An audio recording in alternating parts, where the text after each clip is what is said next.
नमस्कार, मैं आचार्य चंपा झा आप सभी लोग का अपने चैनल पे स्वागत करती हूँ। आज मैं बताने वाली हूँ गुरु और राहु की युक्ति, जिसको ज्योतिष शास्त्र में गुरु चंडाल योग के नाम से जाना जाता है। ये कुंडली में कब बनता है और क्या परिणाम इसके होते हैं। तो ये जब भी जन्म कुंडली में गुरु और राहु की युक्ति एक साथ, ये 12 भावों में से कहीं भी एक साथ जन्म कुंडली में गुरु और राहु साथ में बैठ जाए तो बोलेंगे कि आपकी कुंडली में गुरु चंडाल योग का निर्माण हो गया है। ज्योतिष शास्त्र में इस योग को अच्छा नहीं माना जाता है, क्योंकि ये जिस भी भाव में बैठेगा उस भाव के शुभ फल की कमी करेगा। वो इसलिए क्योंकि गुरु का काम होता है ज्ञान, धर्म, बुद्धि, इन सब चीजों का जो है कि विचार किया जाता है गुरु से। तो गुरु का काम ही होता है कि गुरु ज्ञान की बातें सिखलाता है, धर्म के मार्ग पे ले जाता है, धर्म का प्रचार प्रसार करता है। और राहु का काम क्या होता है? राहु का काम होता है फैलाव करना। वो भौतिक चीजों के प्रति ज्यादा आकर्षित होता है। अच्छा घर, अच्छा खाना, दूसरे से पैसा कैसे ठगना है, इन सब चीजों, भौतिक सुख सुविधाओं का कारण राहु होता है और ज्ञान बुद्धि के कारक गुरु होते हैं। तो दोनों एक दूसरे के अपोजिट बात करते हैं। तो जिस भी भाव में बैठेंगे उसमें गुरु बोलेगा हम बड़े हुए। अभी तो कलयुग की दुनिया है। जो पुराने जमाने थे ऋषियों की, वो गुरु का समय था कि गुरु जो है कि ज्ञान धर्म की बातें करते थे, सभा लगाते थे, सब लोग सुनते थे। लेकिन अब ऐसा नहीं है, गुरु का कोई वैल्यू रह ही नहीं गया है। गुरु की बातों को कोई सुनता नहीं, ध्यान नहीं देता। बस राहु के पीछे लोग भागते हैं, माया के पीछे भागते हैं लोग। अत्याधुनिक जो भी संसाधन चीजें हैं उन सब चीजों के प्रति लोग ज्यादा आकर्षित हो रहे हैं आज के समय में। तो मैं इसको जो है कि जन्म कुंडली के 12 भावों में से कहीं भी अगर गुरु और राहु की युक्ति हो जाए तो क्या परिणाम आएगा, मैं ये बताने जा रही हूँ। तो सबसे पहले बात करेंगे, अगर किसी भी जातक के लग्न में गुरु और राहु की युक्ति हो जाए तो क्या होगा। जब भी किसी जातक की जन्म कुंडली में गुरु और राहु जन्म कुंडली के प्रथम भाव में बैठेगा तो ऐसा जातक कंफ्यूज रहेगा कि क्या करे क्या ना करे, क्या करना है। वो दूसरे के ऊपर विश्वास नहीं करता, वो शक की प्रवृत्ति का होता है। गुरु और राहु की युक्ति जातक को शक की प्रवृत्ति का बना देता है, क्योंकि गुरु जो है कि धर्म की बातें करता है और राहु उसको भ्रम पैदा करता है कि नहीं, ये इन सब चीजों की जरूरत नहीं है, दुनिया ऐसी है वैसी है। इन सब सारी चीजों के जो है कि राहु दोनों में। तो अब ये करेगा क्या? तो जब भी गुरु और राहु में से जिसकी भी डिग्री ज्यादा होगी, मान लीजिए गुरु 20 डिग्री का है और राहु 17-18 डिग्री का है, तो क्या, तो फिर गुरु वाले जो गुण है, क्वालिटी है, ऐसे जातक में ज्यादा देखने को मिलता है। अगर यहीं पे राहु की डिग्री 20 हो जाए और गुरु 18 डिग्री, 15 डिग्री, 16 डिग्री कुछ भी हो जाए, फिर मतलब राहु से कम हो जाए, तो इसका मतलब ये हुआ कि वो व्यक्ति जो है कि अपना काम जल्दी निपटाने के चक्कर में रहेगा, लोगों के साथ धोखेबाजी भी कर सकता है, चीटिंग भी कर सकता है। तो गुरु और राहु की युक्ति को आप ऐसे समझ सकते हैं कि जिस भी भाव में वो बैठेगा, जिसकी डिग्री ज्यादा होगी वैसा काम ही वो करेगा। अब बात करेंगे, अगर यही योग कुंडली के द्वितीय भाव में हो जाए तो द्वितीय भाव खाने पीने का होता है, वाणी का होता है। तो ऐसे लोग का जो आवाज होता है ना, बोली, वो दूसरे को गाली से संबोधन करते हैं। ऐसे लोग के मुख में गालियां बहुत ज्यादा होती है। आपने देखा होगा बहुत सारे लोग जब किसी को बुलाते भी है ना, तो उनका लैंग्वेज का टोन ही होता है गाली। और फिर ऐसे लोग खाने पीने के बहुत शौकीन होते हैं और खाने पीने के शौकीनों में ये गलत चीज़ों का ज़्यादा सेवन करते हैं।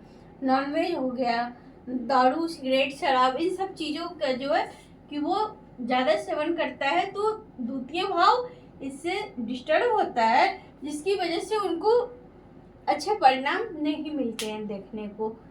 अब बात करेंगे तृतीय भाव में। जब भी गुरु और राहु की युक्ति जन्म कुंडली के तृतीय भाव में होगा तो ऐसा जातक मतलब नेटवर्किंग का काम करेगा, ऑनलाइन काम करते हैं ऐसे जातक।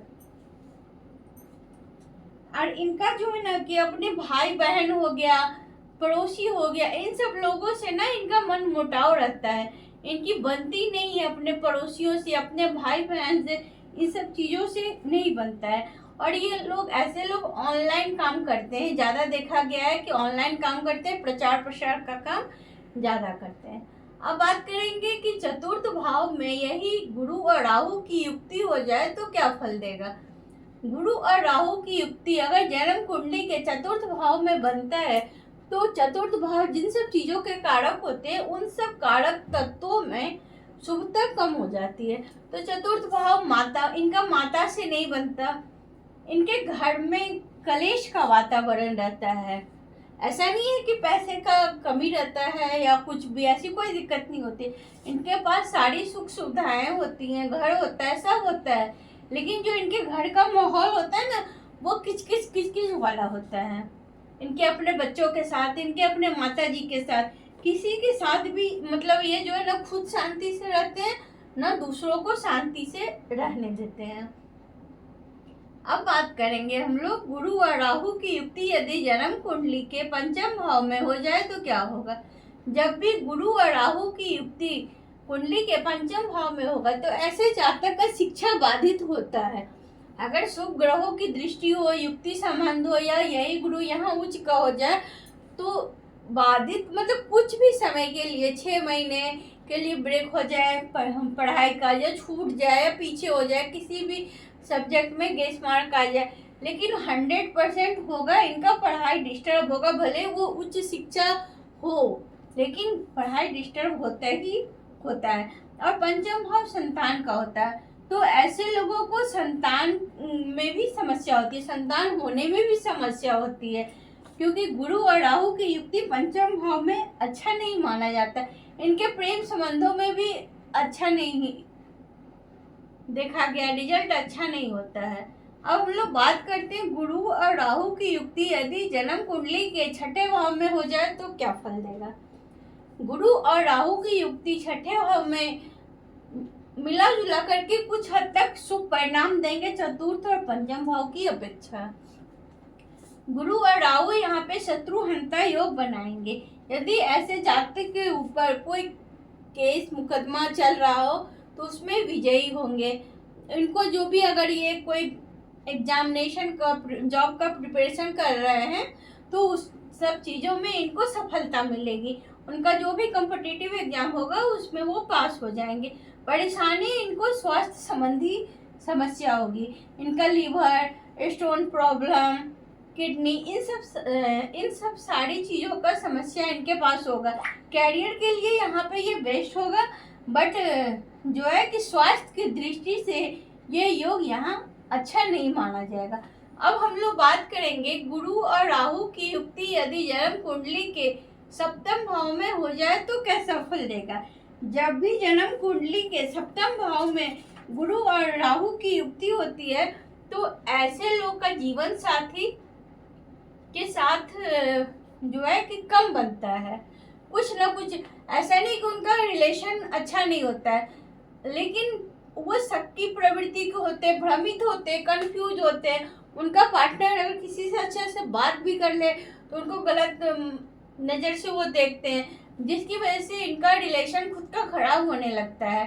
तो गुरु और राहु की युक्ति यहाँ पे पति पत्नी के लिए अच्छा नहीं माना जाता है। और बात करते हैं व्यापार के लिए, क्योंकि सप्तम भाव को व्यापार का भी भाव माना जाता है, तो व्यापार के लिए भी ये भाव अच्छा नहीं माना जाता। लेकिन ध्यान दीजिएगा, अगर यही मिथुन और वृषभ, मतलब 2 नंबर की राशि और 3 नंबर की राशि यहाँ पे आ जाए तो ऐसे लोग बहुत बड़े अमीर और करोड़पति, बिग बिजनेसमैन होते हैं।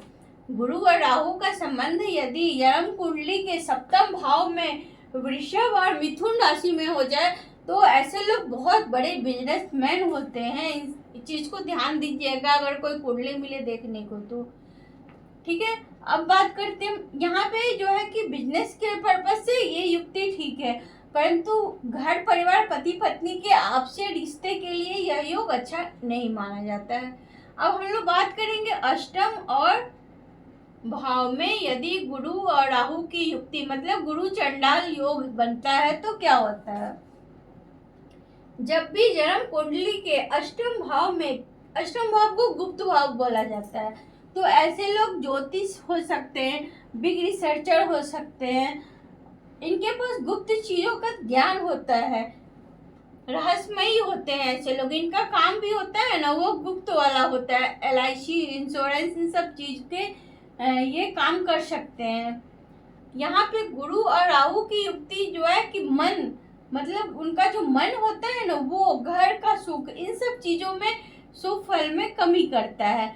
इनको किसी लंबी बीमारी की होने की भी चांसेस ज्यादा हो जाती है, लंबी बीमारी, क्योंकि गुरु भी लंबा और राहु भी लंबा, मतलब इनका जो टाइम पीरियड होता है ना वो लंबा रहता है। एक राशि में 1 साल रहते हैं, ये 18 महीने रहते हैं। फिर इनका जब ट्रांजिट होता है तो इनकी महादशा भी बहुत बड़ी होती है, 16 वर्ष या 18 वर्ष, तो इनको लंबी बीमारी होने के चांसेस ज्यादा रहते हैं। जब भी जन्म कुंडली के अष्टम भाव में गुरु और राहु की युक्ति होती है तो इनको गुप्त धन भी आ सकता है, लॉटरी सट्टे इन सब चीजों से। अब बात करेंगे नवम भाव की। जन्म कुंडली में नवम भाव धर्म का होता है, ज्ञान बुद्धि का होता है, तो ये धर्म और ज्ञान बुद्धि की बात करेंगे इस भाव में। और ये जो है कि इन चीज को नहीं मानेंगे, तो ऐसा लोग, ऐसे जातक खुद भ्रमित रहते हैं, खुद कंफ्यूज रहते हैं। उनका जो सेल्फ कॉन्फिडेंस रहता है ना वो बहुत कम रहता है कि मैं क्या करूं, ज्ञान को मानूं। आप लोगों ने देखा होगा बहुत बार ऐसा होता है कि कुछ लोग इन सब चीजों को नहीं मानते, धर्म कर्म पूजा पाठ को, लेकिन कुछ ऐसी सिचुएशन आती है या कुछ ऐसा समय होता है जिसके बाद वो मानने लगते हैं। तो ऐसे जातक बहुत कंफ्यूज होते हैं, उनको खुद समझ में नहीं आता कि उनको क्या करना चाहिए क्या नहीं करना चाहिए, धर्म की स्थापना करना चाहिए नहीं करना चाहिए, जिसकी वजह से उनका कैरियर भी डिस्टर्ब होता है। अब बात करेंगे हम लोग, अगर कर्म भाव में गुरु और राहु की युक्ति हो जाए तो क्या होगा। कर्म भाव में गुरु और राहु की युक्ति मिला जुला करके ठीक ही रिजल्ट देता है, क्योंकि कर्म की बात और धर्म की बात और ज्ञान की बात गुरु करेगा और राहु कैरियर देगा। राहु जब भी कुंडली के 10वें भाव में होता है ना तो उसका कैरियर बहुत बड़ा होता है, नेता होता है, वो जहां भी काम करता है ना उसका कार्यस्थल बहुत बड़ा होता है या ऑफिस बड़ा होगा। उनके अपने बॉस के साथ जो है कि बहुत अच्छा रिलेशन भी रहता है। यहाँ पे बैठ के ना गुरु और राहु अद्भुत सफलता देता है कैरियर में, जो अतुलनीय है, अच्छा रिजल्ट देता है गुरु और राहु की युक्ति इस भाव में। यहाँ पे गुरु और राहु ना जातक को एक अलग पहचान देता है।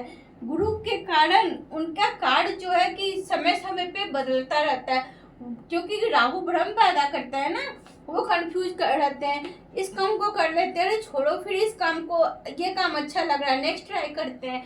तो इस तरह से भ्रम की स्थिति यहाँ पैदा करते हैं, लेकिन कैरियर के लिए ये अच्छा रिजल्ट है, पैसे भी आते हैं। तो अब बात करते हैं हम लोग गुरु और राहु की युक्ति अगर जन्म कुंडली के 11वें भाव में हो तो क्या होगा।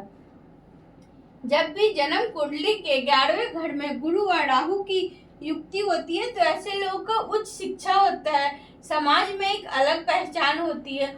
उनके भाई बंधु मित्रों द्वारा जो है ना वो ठगी के शिकार हो जाते हैं। जब भी गुरु और राहु इस भाव में बैठते हैं ना तो ये इनके भाई जो होते हैं, वो बड़े भाई और जो उनके मित्र है, मतलब जो भी उनका फ्रेंड सर्कल का एरिया है, वो इनको जो है कि चैन से जीने नहीं देते, अशांति फैलाए रहते हैं इनके लाइफ में। और ये भी जो है कि शॉर्टकट मारने के तरीके अपनाते हैं कि कौन सा शॉर्टकट मारो जिससे कि हमको इनकम आ जाए, और हमेशा पैसे के बारे में सोचते हैं। ऐसे लोग लॉटरी, जुआ, सट्टा, गेमिंग इन सब चीज़ों को करते हैं, खेलते हैं और उनसे उनको इनकम भी होता है और अच्छा खासा इनकम होता है। इनकम की दृष्टि से गुरु और राहु की युक्ति 11वें भाव में बहुत अच्छा माना गया है। अब बात करेंगे हम लोग गुरु और राहु की युक्ति यदि जन्म कुंडली के 12वें भाव में होगा तो कैसा रिजल्ट आएगा। जब भी जन्म कुंडली के 12वें घर में गुरु और राहु की युक्ति होगी तो ऐसा जातक घर से दूर विदेश में अपना कैरियर बना लेगा और बहुत अच्छा कैरियर बनाएगा। इनको बहुत मान सम्मान मिलेगा यदि ये विदेश में जाके अपना कैरियर बनाते हैं। तो ऐसे लोगों को अपने परिवार वालों के साथ नहीं रहना चाहिए। अगर ऐसे लोग परिवार वालों के साथ रहते हैं तो उनको उतनी सफलता नहीं मिलती जितना इनको घर से बाहर, जितनी दूर अपने जन्म स्थान से रहेंगे उतना अच्छा इनको गुरु और राहु कैरियर देगा। ऐसे लोग बहुत दान पुण्य करने वाले होते हैं और समाज की सेवा करने वाले होते हैं, ये दूसरों की सेवा करते हैं। तो यहाँ पे भी गुरु और राहु कैरियर की दृष्टि से अच्छा है। विदेश का योग होता है जन्म कुंडली में, ऐसे लोग विदेश जाते भी हैं अपने एजुकेशन के लिए, अपने कैरियर बनाने के लिए, और उनको जो है कि अच्छा परिणाम देखा गया है मिलते हुए। तो इस तरह से जन्म कुंडली के 12 भावों में से कहीं भी गुरु और राहु की युक्ति यानी कि गुरु चंडाल योग अगर बन जाए तो उस भाव के फल में शुभता जो है कम ही हो जाती है। तो आप लोग चेक करिएगा अपनी कुंडली में कि आपकी कुंडली में ये योग किस भाव में बन रहे हैं। आप देखिएगा कि उस भाव से संबंधित चीज़ों के शुभ फल में आप लोग को कमी दिख रही होगी। तो आशा करते हैं कि ये वीडियो आप लोग को अच्छा लगा होगा। मिलते हैं किसी नए टॉपिक के साथ अगले वीडियो में। हर हर महादेव।